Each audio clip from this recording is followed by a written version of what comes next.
Here to get drunk. Drink. Hi, I'm Jessica. Am I stroking? Yeah. Hi, I'm Sonia. Oh, we're so drunk. I'm like, ah. Hi, and I'm Dawn Marie. Dawn. And we are Opinionated Lushes, a comedy and society podcast where we like to drink and talk shit. Jessica's doesn't. Jessica's normal.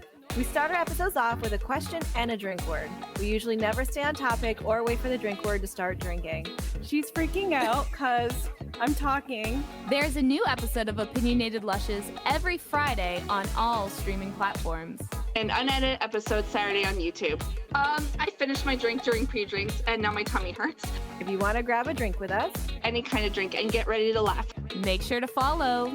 And bring your opinions.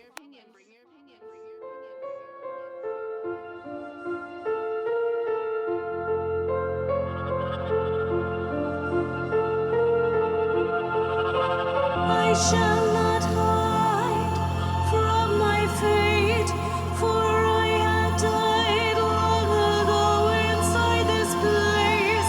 I grew these wings, and I shall fly, for I have died long ago inside this place.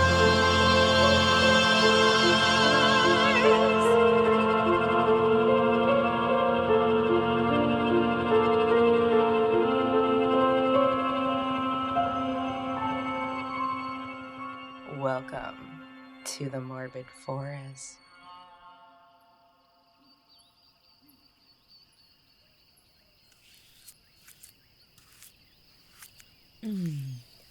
Just a few more strokes and finish.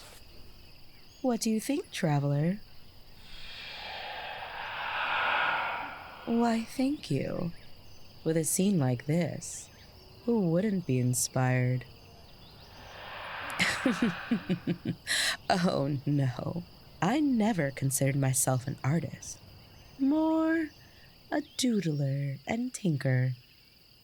I never got the opportunity to attend an art class.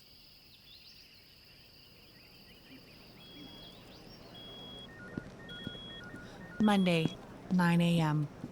Daniel clocks in for work, sits at his desk sipping his coffee while firing up his computer for the day. He fills his morning with answering emails to kill time until lunch. At 6 p.m., he clocks out, grabs dinner on the way home. Daniel eats his takeout with his watered-down beer before falling asleep in front of the TV for the night. Tuesday, 9 a.m. Daniel clocks in, heads straight to the break room to pour himself a cup of coffee. He downs it, then pours another immediately. He checks his eyes through yawns and half-lidded eyes, all while counting down the clock. He clocks out at 6 p.m. and goes home to make dinner. He falls asleep in front of the TV again, with a sink full of dishes. Wednesday, 7 a.m. Daniel wakes up on the couch, having never moved through the night. He's still in his work clothes and sees no reason to change his clothes. Daniel gets up, microwaves a frozen meal for breakfast while a pot of coffee is brewing. He drinks most of it before leaving for work, where he clocks in by 9 a.m., checks his emails, and has meetings until 6 p.m. When Daniel arrives home, there is nothing in the refrigerator, so he orders delivery. He finds himself killing time on his phone before going to sleep. Thursday, 9 a.m. Daniel clocks in, already dreading the end of the day, having to go to the store. Emails, several cups of coffee, and spacing out occupy his day. He spends an unusual amount of time on the phone with a customer before clocking out for the day at 6 p.m. Daniel gets to the grocery store, but can't remember anything on his forgotten grocery list. He ends up loading his cart with frozen meals, soda, and coffee. Friday, 8:30 a.m. Daniel stops at a coffee shop for a double espresso before work. By 9 a.m., he has dived into another cup while preparing for his weekly meeting about performance optimization. He treats himself to a lunch as well as another coffee and spends his afternoon cleaning his desk off for the next week. Daniel is standing next to the pump as he fills up his car for the week. He turns to place the nozzle back on the pump when a gust of wind hits him, taking the receipt from his front pocket to the car wash, along with its authorization code. Daniel runs after. Each time he is within reach, another gust of wind carries it further down the street. A few blocks later, Daniel lunges and stomps his foot on the top of the receipt, finally capturing it. Retrieving it, Daniel realizes his location is now less than desirable. There is not a car, person, or sign of life in sight. Placing the car wash code in his pocket, Daniel glances up, and eyes land on a wooden post under a flickering streetlight. There is a single piece of paper stapled to it. Private Society of Amateur Artists. PSAA is recruiting. We have a room for one last member, a position which will be filled extremely quickly. Act now and claim your spot.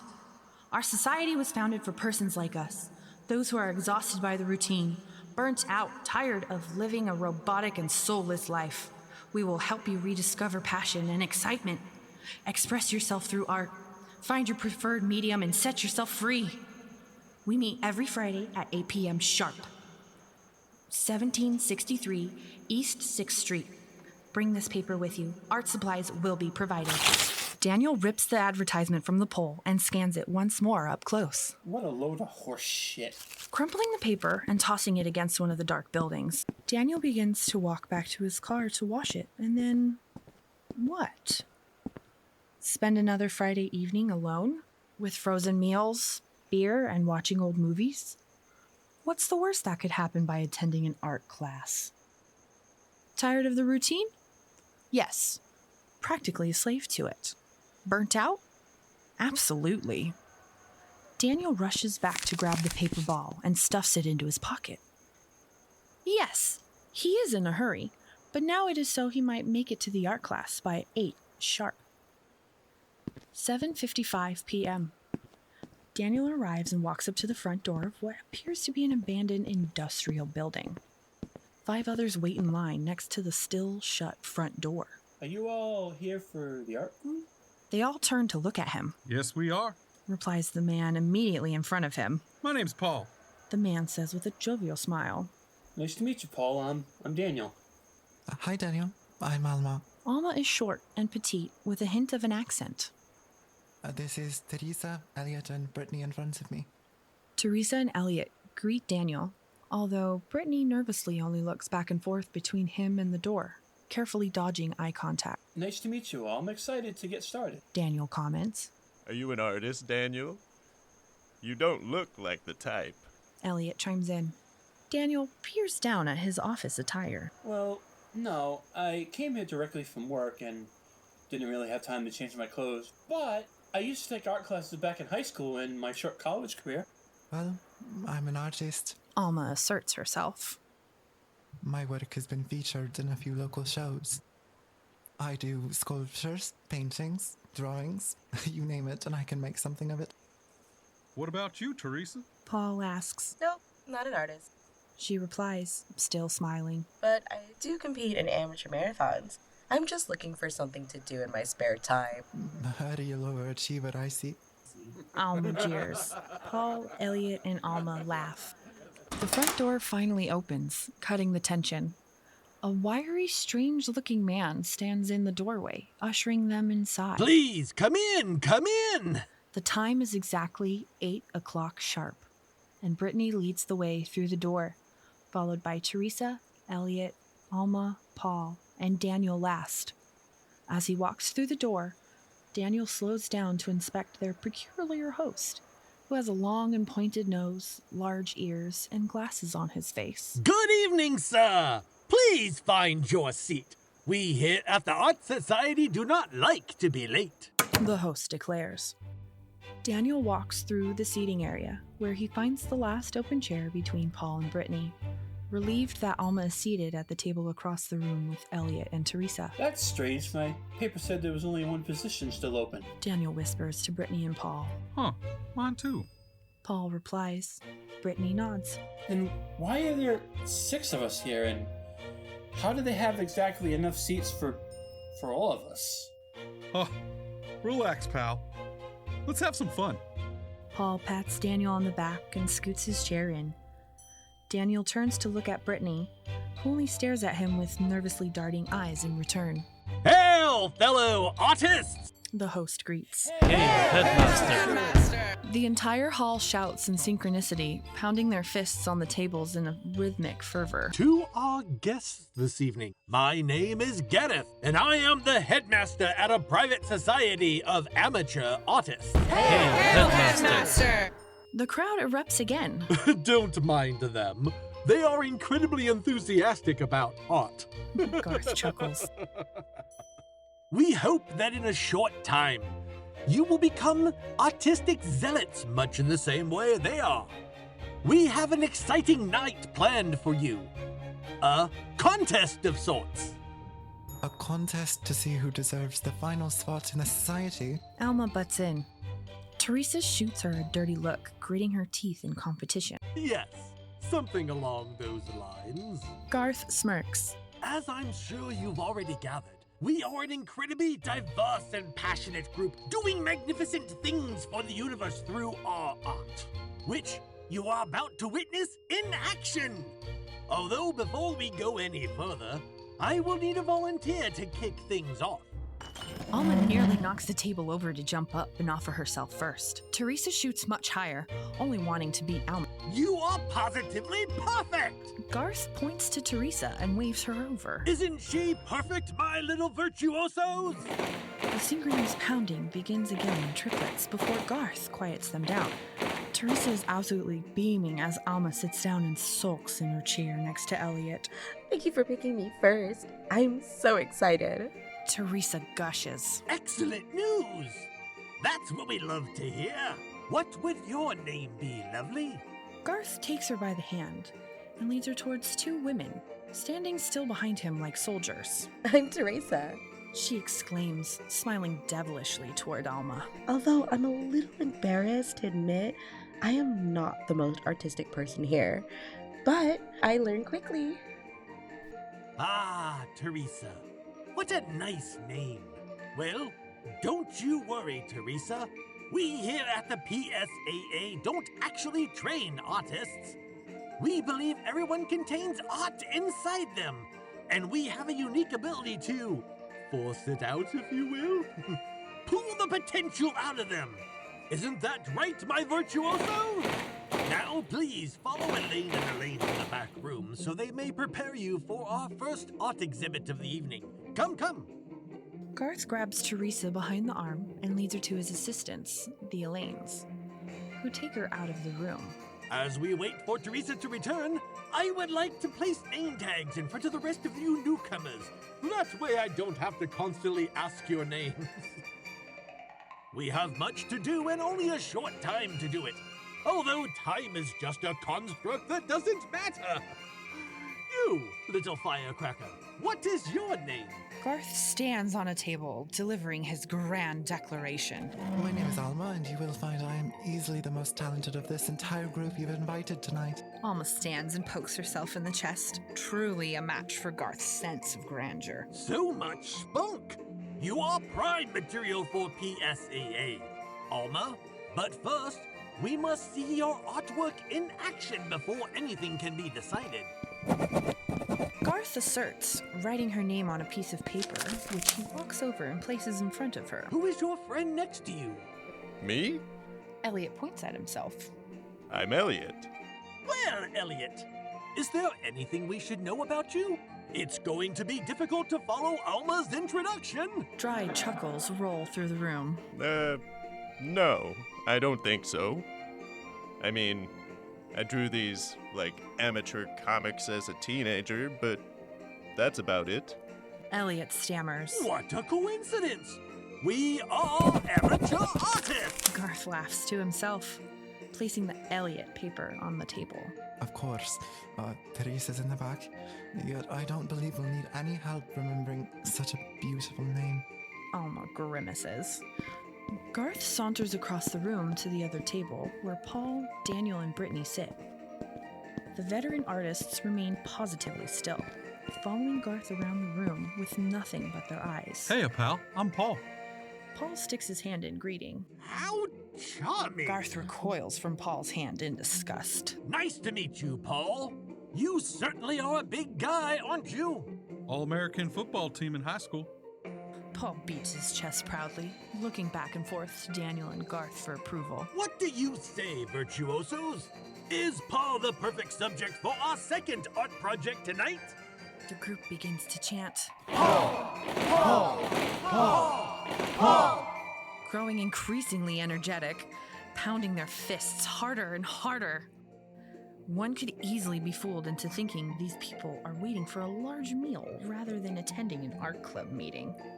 Paul stands up and pumps both his fists to generous cheers, as if he just scored the game-winning field goal. PSAA has made their choice, Paul. You will be featured in the second exhibit of the night.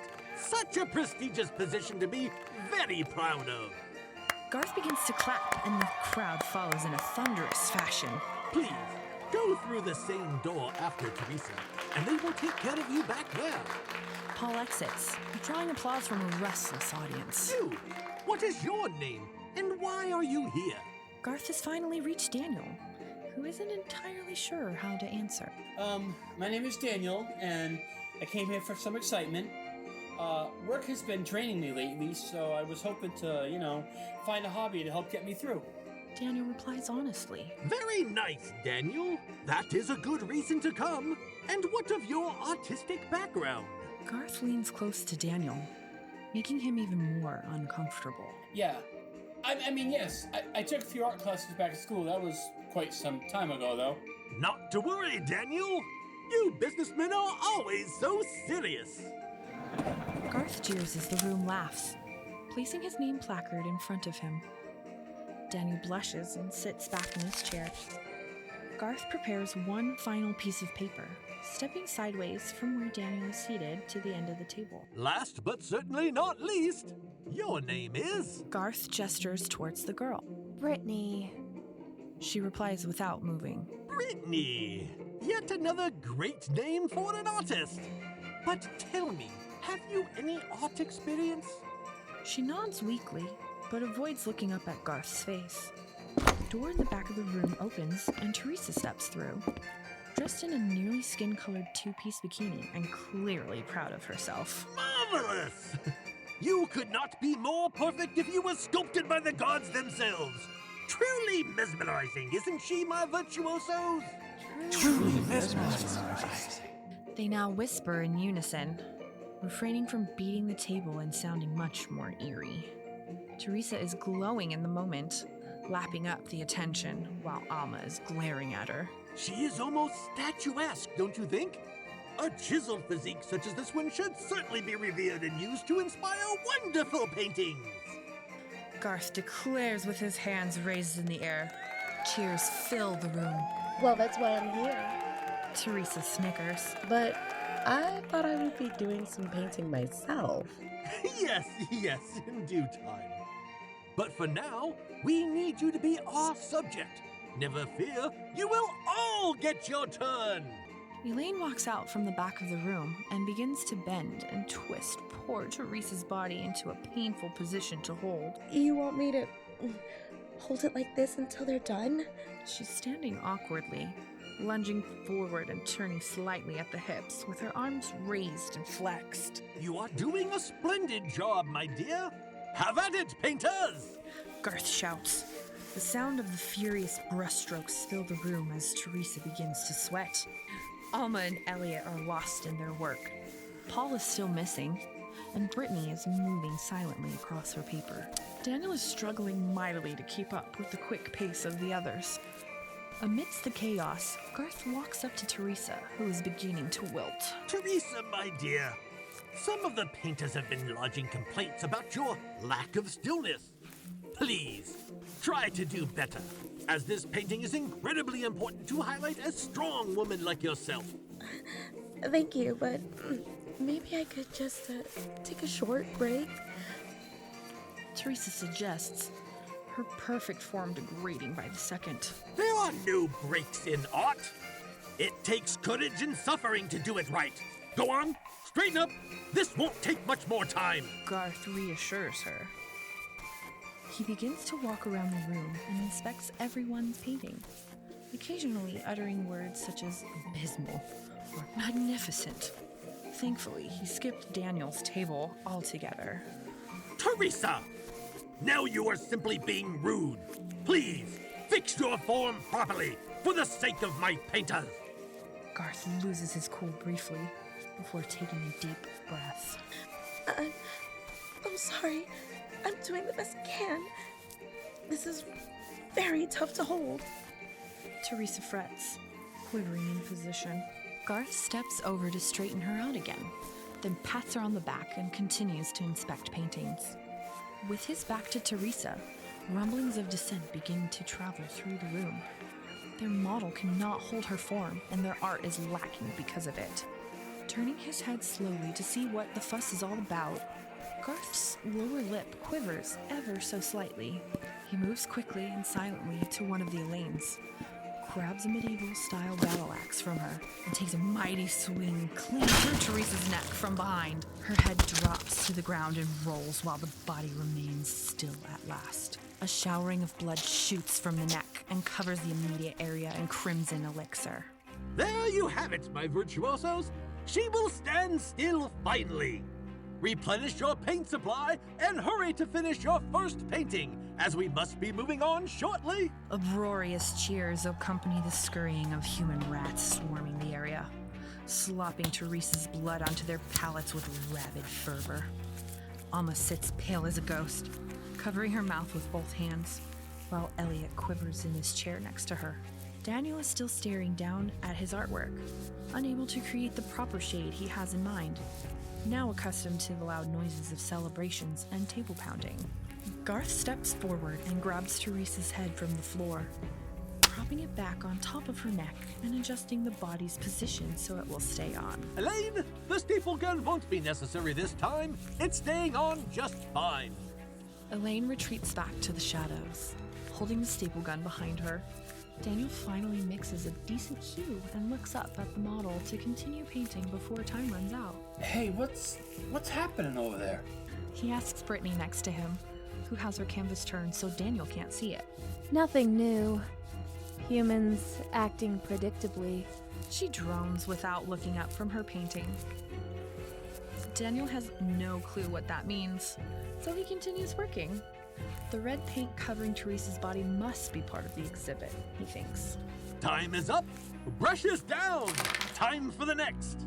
Garth says as he walks past Alma and Elliot. What could ever be so wrong, my little doves? You are both shaking like leaves.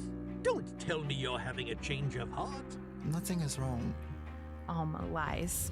We are having a great time. Elliot forces himself to say, Oh, dear. You had me worried. I thought we had a couple of quitters on our hands.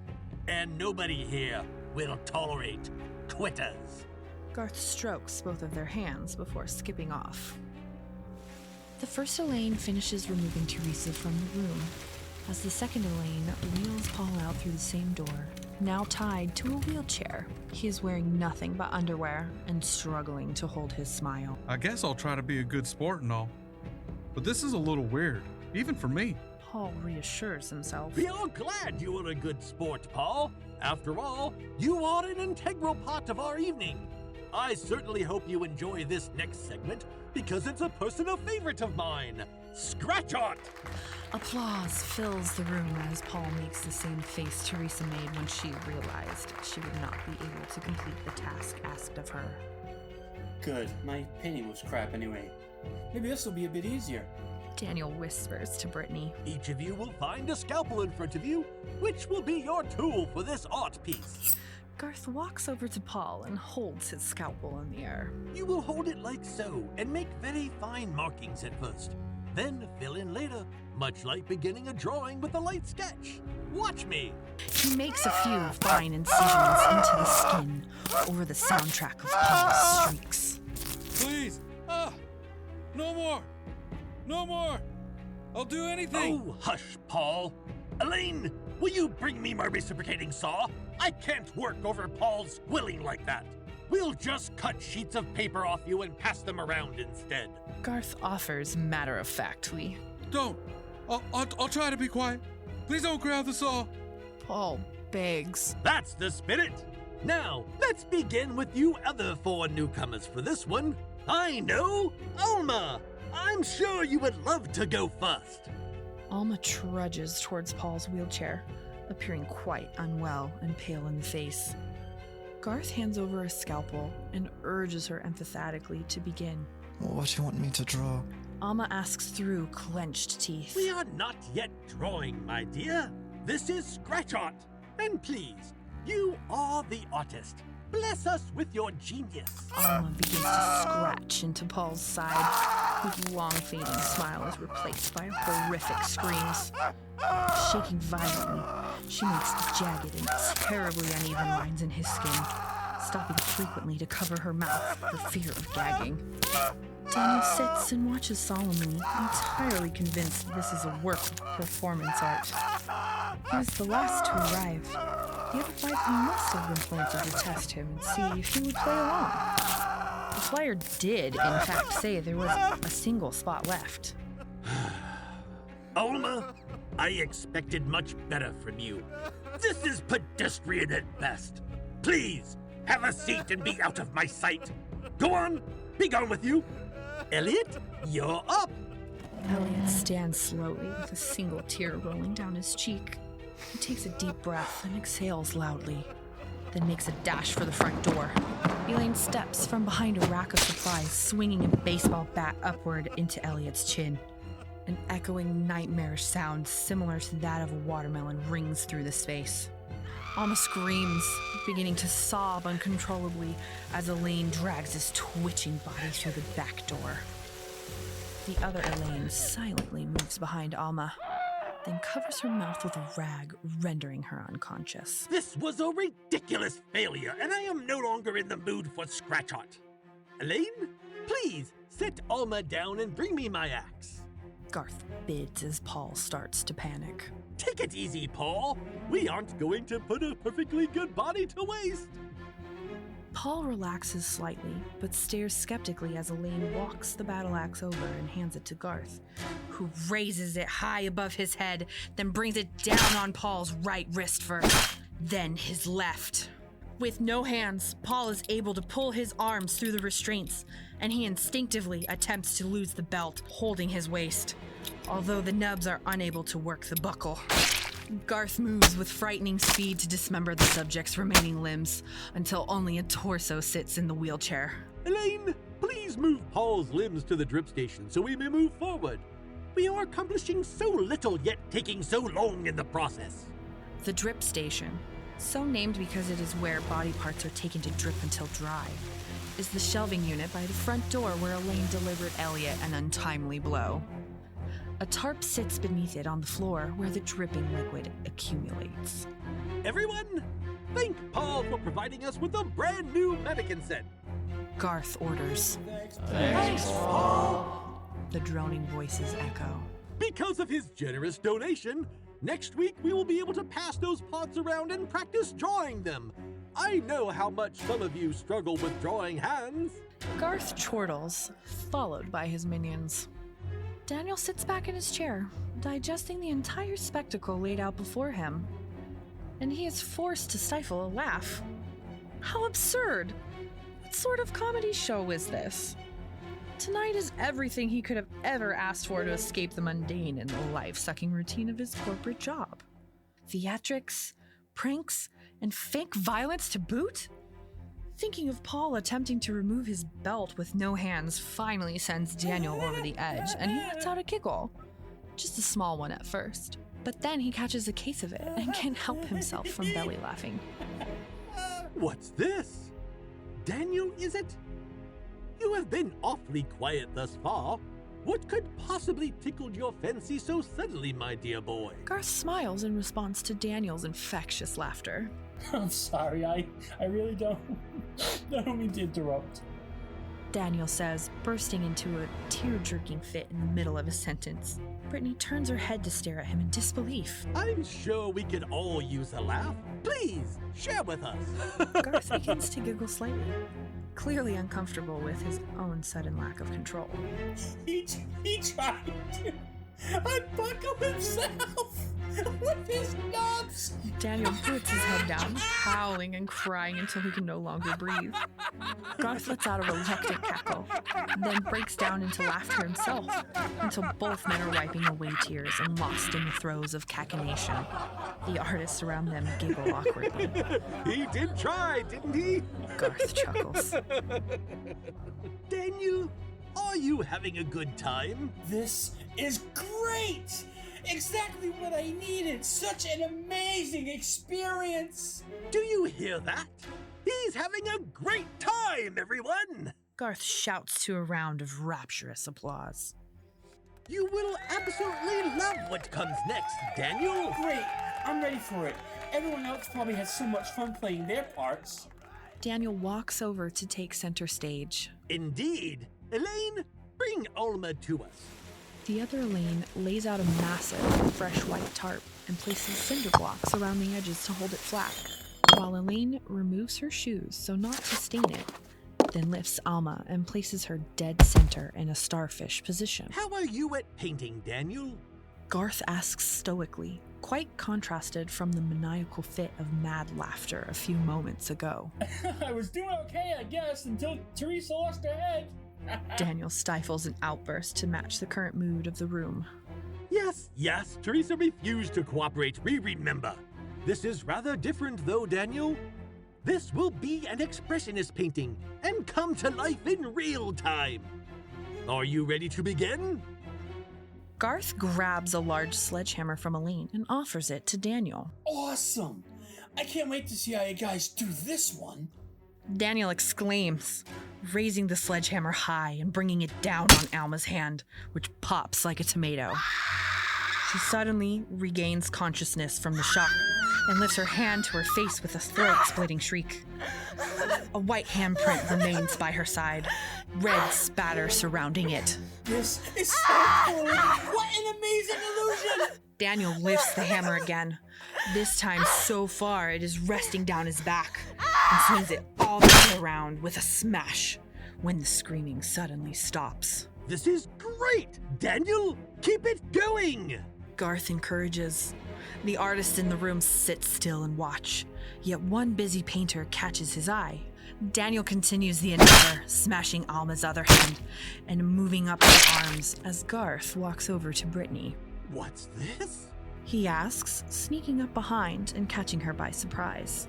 I just figured I would keep painting instead of sitting and doing nothing. Brittany responds apathetically. Garth lifts and inspects the small canvas painting of Teresa in the position she was meant to hold, and the drawing next to it of her body standing headless. There is also a painting of Paul and the in-progress sketch of Daniel poised to smash Alma with the hammer. Brittany stares with a blank face. These are transcendent! Garth's voice booms. I have never seen such talent! I'm speechless! You could add every artist in this room together and they wouldn't hold a semblance of a candle to these works of art! The crowd holds silence between Garth's musing and Daniel exploding another body part. Brittany, are you ready to claim your rightful spot in the PSAA? The last hole to fill? Brittany nods meekly. Daniel, stop turning Alma into a pancake and let me see your work! Garth walks over to the white tarp, which is now coated in spray patterns traversing all directions. Perhaps, instead of a pancake, she looks more like a waffle with all those dents in her. I know. Thank you so much for involving me. Alma was a great sport as well. Daniel hands the hammer to Garth and turns to admire the painting on the floor with his hands on his hips. Without warning, Brittany rushes up behind Daniel and swings the battle axe upward through the back of his head, cutting the top half of the skull off at an angle. The upper piece slides backwards and lands at her feet. Daniel turns around weakly, still beaming and chuckles, although his face is missing everything from the eyebrows up.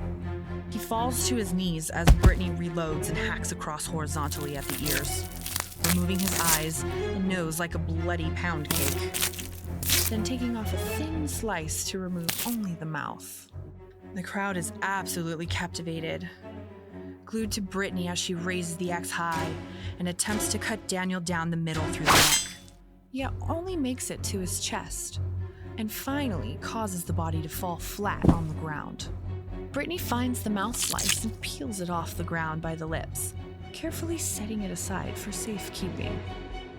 The young prodigy gets to work like an artist possessed, arms flailing in all directions and resembling someone trimming hedges more so than a creator. Garth waits with bated breath for the grand reveal. Yet Brittany pays him no mind and hacks away, unaware of the world outside herself at the moment. Finally, she steps back to expose the masterpiece. The body that once was Daniel's is sitting down in the lotus position, now split in half further down the middle with two sides curling over like a banana peel. His left hand is fixed palm up to hold the top of the head and brain, while the right elbow is broken, bending upward and holding the slice of eyes and nose. Inside the neck crevice, Brittany has wedged the sledgehammer vertically in place of his head. She turns to face Garth, although with Daniel's bright smile adorning her expressionless face, while she clenches down on one side of his jawbone in her mouth and curtsies. Garth staggers forward, eyes wide and bewildered, staring at the sculpture for a full minute in total silence. The air in the room is thick with anticipation. Ah, surrealism.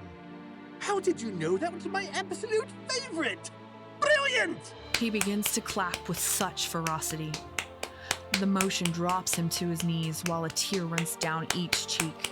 The artists in the room clap slowly and in sync, increasing in speed as they match Garth's intensity, and the walls seem to shake. A true visionary! Brittany, our sincerest welcome into the PSAA! Congratulations! Artists, welcome Brittany into the family! Garth's voice booms in the hall. Welcome, Brittany! The artists echo, showing a collective shred of emotion for the first time. Brittany, please tell us, what do you call this prodigious work? Brittany removes Daniel's jawbone from her mouth and replies, I call it Vita S. Iocus. Then smiles wide and true.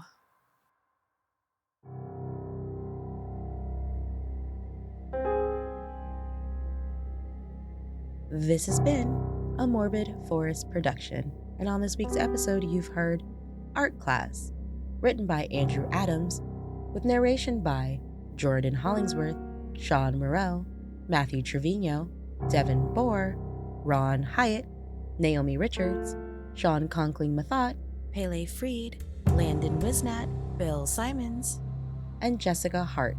Our theme music this season is For I Had Died Long Ago Inside This Place by Valentine Wolf. Follow us on Twitter, or X, Instagram, and Discord, and Threads to stay up to date on all the things happening within the Morbid Forest. Interested in more morsels of the forest? Then join our Patreon.